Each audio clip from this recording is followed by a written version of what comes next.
नमस्कार, स्वदेश न्यूज के खास प्रोग्राम जनता मांगे जवाब में आप सभी दर्शकों का स्वागत है। आपके साथ मैं हूं एसपी त्रिपाठी। आगामी लोकसभा चुनाव और कई प्रदेशों में होने वाले विधानसभा चुनावों से पहले लोगों पर धार्मिक रंग चढ़ा हुआ है।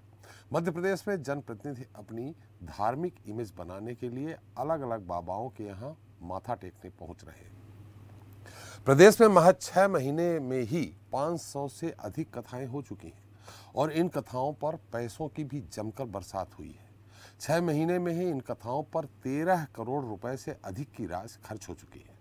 आपको बता दें कि मध्य प्रदेश में सबसे महंगी कथाएं सीहोर वाले पंडित प्रदीप मिश्र और बागेश्वर धाम के धीरेन्द्र शास्त्री की हो रही है। इनकी कथाओं का खर्च 1 से 2 करोड़ रुपए तक होता है।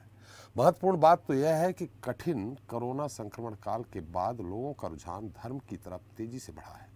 2021 की तुलना में साल 2022 में 18% अधिक कथाएं हुई हैं, जबकि श्रद्धालुओं की संख्या में भी 25% से अधिक का इजाफा हुआ है और धार्मिक कथाओं पर जमकर पैसे की बरसात होनी शुरू हुई है। पिछले 6 महीने में भोपाल संभाग में ही 500 कथाओं के आयोजन हो चुके हैं, जिनमें राजधानी भोपाल में 20 कथाएं, अशोकनगर में 100, राजगढ़ में 150 कथाओं के साथ प्रदेश भर में कथाएं हुई। इन कथाओं पर जहां अशोकनगर में 30 करोड़ 80 लाख रुपए खर्च हुए, तो वहीं राजगढ़ में 3.25 करोड़, गुना में 2 करोड़ 80 लाख, सीहोर में 2 करोड़ और रायसेन में 17 लाख रुपए खर्च किए गए। अशोकनगर में 19 से 25 सितंबर 2022 तक सीहोर वाले पंडित प्रदीप मिश्र की कथा का आयोजन हुआ था। कथा के आयोजक ने इस कथा पर 1.5 करोड़ रुपए से ज्यादा राशि खर्च की थी, जबकि 24 से 30 नवंबर तक बागेश्वर धाम के संत धीरेन्द्र कृष्ण शास्त्री की कथा का आयोजन हुआ।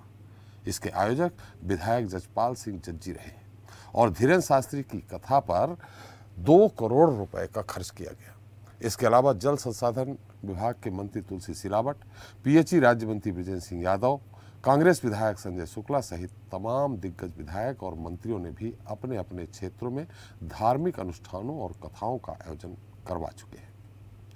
वहीं आगामी समय में भी प्रदीप मिश्र और धीरेन्द्र शास्त्री की अलग अलग जगहों पर कथाएं होना पहले से सुनिश्चित है। मजे की बात तो यह है कि इन कथाओं के आयोजक ज्यादातर राजनेता ही हैं। वैसे तो मध्य प्रदेश के लिए 2023 चुनावी साल है, जिसकी चुनौतियों के बीच सियासत धर्मगुरुओं में राहत खोजती नजर आ रही है। प्रदेश के राजनेता इनके शरण में पहुंच रहे हैं, इनके द्वारा धार्मिक अनुष्ठान करवा रहे हैं। इन आयोजनों में लाखों श्रद्धालुओं को आमंत्रित किया जाता है। बहरहाल यहाँ यह देखना दिलचस्प होगा कि बाबाओं के भरोसे राजनीति करने वालों पर जनता कितना भरोसा करती है।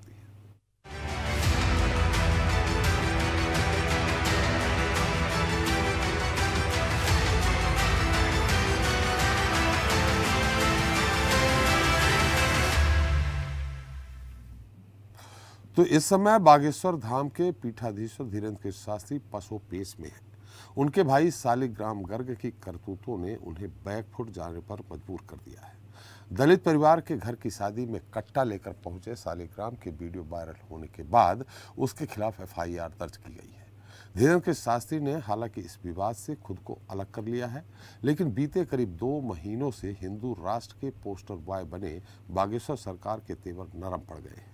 उनके गांव से लेकर सोशल मीडिया तक बागेश्वर धाम को लेकर तरह तरह की चर्चाएं शुरू हो गई हैं।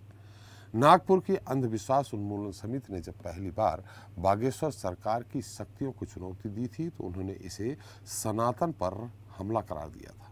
इसके बाद से अपने हर प्रवचन और इंटरव्यू में वो हिंदू राष्ट्र की मांग कर रहे हैं। उनके बयानों से हिंदू राष्ट्र की हर जगह चर्चा शुरू हो गई।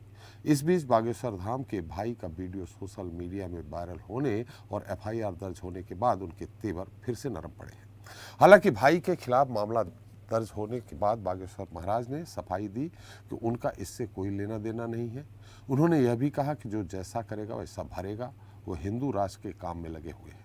उनके भाई के मामले में कानून अपने हिसाब से काम करेगा। दूसरी तरफ बात करें सीहोर के कुबेश्वर धाम में रुद्राक्ष महोत्सव की, तो सीहोर में बसे इस स्थान पर 2 दिनों तक जनता का हाल बेहाल था।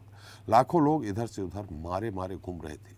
यहाँ तक कि 7 लोग जान से चले गए और हजारों की संख्या में लोग भूख प्यास की चपेट में आने से बीमार पड़ गए। अलबत्ता इस मुद्दे पर चर्चा करेंगे, लेकिन उसके पहले देख लेते हैं हमारी एक खास रिपोर्ट। छतरपुर के बागेश्वर धाम में देश को हिंदू राष्ट्र बनाने महायज्ञ का आयोजन हुआ तो सीहोर के कुबेरेश्वर धाम में रुद्राक्ष महोत्सव शुरू हुआ। बागेश्वर धाम में राजनेताओं ने एक के बाद एक हाजिरी लगाई तो वहीं मुख्यमंत्री शिवराज सिंह चौहान कुबेरेश्वर धाम पहुंचने वाले थे, लेकिन बढ़ती भीड़ के बाद दौरा रद्द कर दिया गया था। महोत्सव में अव्यवस्थाओं की तस्वीरें सामने आने के बाद आयोजकों पर सवाल खड़े हो रहे हैं। सीहोर के कुबेरेश्वर में हो रहे रुद्राक्ष महोत्सव में अव्यवस्थाओं की तस्वीरें आने के बाद आयोजकों पर सवाल उठे। वैसे सियासत की भक्ति वोट की शक्ति तक सीमित होती है। धार्मिक संस्थानों और धर्मगुरुओं से जनता का मोह भंग हुआ तो सियासत पहले मुंह मोड़ लेती है। इधर ऐसे धार्मिक आयोजनों और आयोजकों की व्यवस्था पर भी सवाल है कि आखिर श्रद्धालुओं का आमंत्रित किया तो व्यवस्था भी करनी चाहिए थी। क्या आयोजकों ने प्रशासन को उत्सव में आने वाले श्रद्धालुओं और उनके लिए किए गए इंतजामों की सूचना दी थी, और क्या प्रशासन दी गई जानकारी और श्रद्धालु की व्यवस्था से आश्वस्त था? ब्यूरो रिपोर्ट, स्वदेश न्यूज।